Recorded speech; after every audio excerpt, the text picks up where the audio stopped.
हाय guys, myself Balram Prasad Gupta और आप देख रहे हैं अपना यूट्यूब चैनल बायोलॉजी सर। जैसा कि आज का टॉपिक है टाइप्स ऑफ लिंकेज। बहुत ही इंटरेस्टिंग टॉपिक है।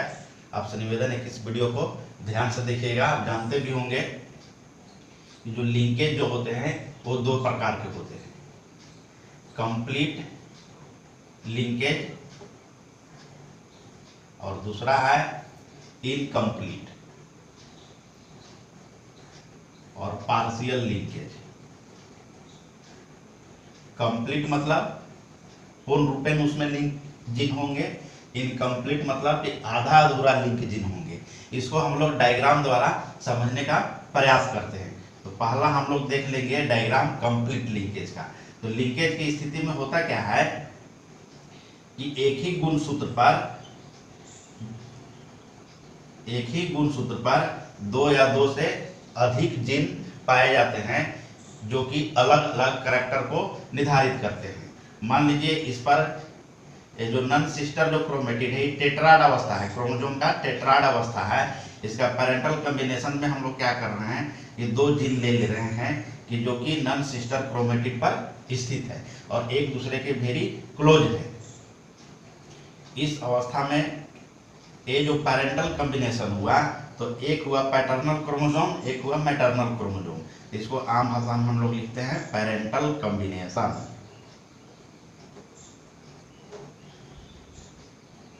इसमें भी मान लीजिए दो एलिल्स या जीन उपस्थित हो, सी और मान लीजिए डी, और एक क्या है, जीन जो अवस्थित है एक दूसरे के वेरी क्लोज है।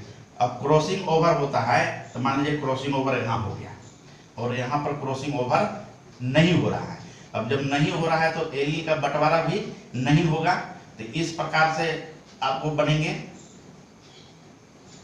कॉम्बिनेशन जो सेम रहेगा, यानी एलील का बंटवारा नहीं हुआ है, जीन का बंटवारा नहीं हुआ है, यानी ज्यों का त्यों रह गया, सब सेम रह गया।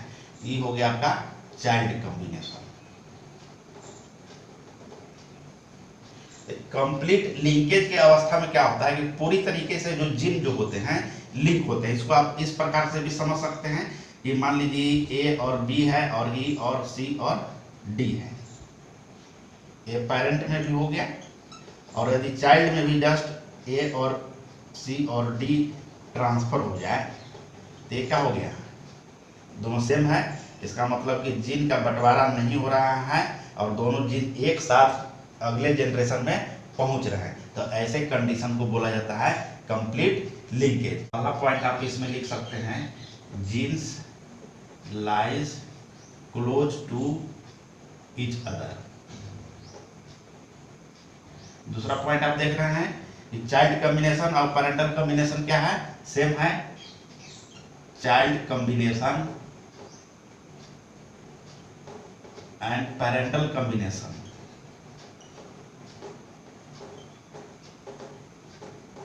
Is same. और कोई भी नया जो कॉम्बिनेशन है वह प्राप्त नहीं हो रहा है, no new combination is found. कोई भी नया कॉम्बिनेशन प्राप्त नहीं हो रहा है। और एक चीज और देखेंगे, इसमें लोग कंफ्यूजन कर जाते हैं कि क्रॉसिंग ओवर होता है या नहीं होता है। तो क्रॉसिंग ओवर होगा कंप्लीट लिंकेज के केस में, लेकिन एलील के बीच में नहीं होगा। तो लिख देंगे कि crossing over is not found between two alleles, यानी दो एलिल्स के बीच में क्रॉसिंग ओवर नहीं होगा। तो ऐसा जब स्थिति हो कि पूर्ण रूपेण जो जीन जो है पेरेंटल कॉम्बिनेशन में और चाइल्ड कॉम्बिनेशन में सेम रहे, यानी वे नेक्स्ट जनरेशन में एक साथ ट्रांसफर करें, तो उस प्रकार के लिंकेज को कहा जाता है कंप्लीट लिंकेज। अब हम लोग इनकम्प्लीट लिंकेज देखेंगे। इसमें क्या करते हैं कि टेट्राड अवस्था का क्रोमोसोम हम लोग बना लेते हैं, तब ताकि अच्छे से समझ में आ जाएगा कि आखिर इनकम्प्लीट और कंप्लीट लिंकेज में क्या अंतर है। तो थोड़ा सा बड़ा कर ले रहे हैं। देखिए इसमें हम लोग क्या करेंगे कि दो जीन ले लेते हैं जो कि एक दूसरे के क्लोज हैं और एक जीन इस आर्म पे ले लेते हैं, ये मान लीजिए सी हो गया। यहाँ पर भी इस आर्म पर, इस गुणसूत्र के आर्म पर मान ले डी हो गया, ई हो गया, जो कि एक दूसरे के नज़दीक हैं, और ये हो गया एफ है। और मान लीजिए कि यह पेरेंटल कॉम्बिनेशन है, पेरेंटल कॉम्बिनेशन हो रहा है। तो जब पेरेंटल कॉम्बिनेशन होगा तो मान लीजिए कि क्रॉसिंग ओवर यहाँ होगा और यहाँ पर क्रॉसिंग ओवर नहीं हो रहा है, ताकि न्यू कैरेक्टर किस प्रकार से आएंगे, तो इस प्रकार से हम लोग समझ लेते हैं कि किस प्रकार से दिखाई देंगे।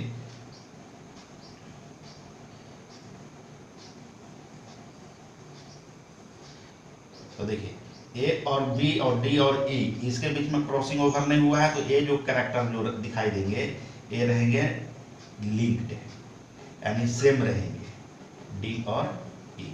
और इसके बीच में क्रॉसिंग ओवर हो रहा है, तो ए वाला जो पार्ट है, एफ सी का पार्ट टूट के इसमें चला गया और एफ का पार्ट इसमें आ गया, तो ए पोजीशन हो गया एफ का, और ये जो ब्लैंक जो पोजीशन ही हो गया सी का। और इस पार्ट में यहाँ पर सी आ गया और ये पार्ट जो है एफ का।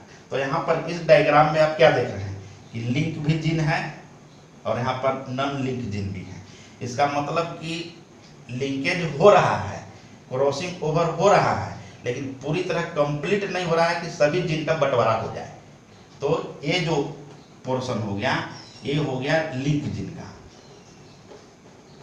और ये जो पोर्शन हो गया नॉन लिंक जीन का। तो इसीलिए इसको कहा गया है इनकम्प्लीट और पार्शियल लिंकेज। तो यदि डिफाइन करना होगा, अंतर डिफाइन करना होगा, तो दे शो पेरेंटल कॉम्बिनेशन। तो पेरेंटल कॉम्बिनेशन में यहाँ देख रहे हैं ए बी डी ई, ये सेम है with new combination. New combination आप यहाँ देख रहे हैं कि ए आपको प्राप्त हुआ। तो एक चीज और कि क्रॉसिंग ओवर होगा कि नहीं होगा, तो क्रॉसिंग ओवर इसमें पार्शली हो रहा है, तो लिख लेंगे कि crossing over partially takes place. एक चीज याद रखेंगे कि जीन का सेपरेशन के लिए क्रॉसिंग ओवर एक अनिवार्य प्रक्रम है। अब यहाँ पर आप समझ चुके होंगे कि कंप्लीट लिंकेज क्या है और इनकम्प्लीट लिंकेज क्या है, दोनों में डिफरेंशिएट कैसे कर सकते हैं। अब लिंकेज का क्या महत्व है, तो आप देखते होंगे कि जो मेंडल का नियम था उसमें डायहाइब्रिड क्रॉस में हम लोग देखते थे कि टेस्ट क्रॉस जो है जो 1 1 1 1 इस प्रकार से प्राप्त होता था। तो लिंकेज के कारण क्या है कि यह रेशियो आपको प्राप्त नहीं होगा, इससे डिफरेंट प्राप्त होंगे। मेंडल को मतलब आकस्मिक कहिए या जैसे भी कहिए, उसको कैरेक्टर किस प्रकार से दिखाई देते थे कि आप जानते हैं कि 14 क्रोमोसोम थे, 7 पेयर मेंडल मटर के पौधे में। तो यह जो 14 जो क्रोमोसोम थे, तो एक क्रोमोसोम पर एक ही जीन अवस्थित थे, एक क्रोमोसोम पर एक ही जीन अवस्थित थे, इसलिए सभी जो जीन थे वो नॉन लिंक थे। हमें उम्मीद है कि यह वीडियो आपको अच्छे तरीक़ा से समझ में आ गया होगा। अच्छा लगा तो हमारे YouTube चैनल बायोलॉजी सर को सब्सक्राइब कीजिए और वीडियो को अधिक से अधिक लाइक, कमेंट और शेयर कीजिए। धन्यवाद।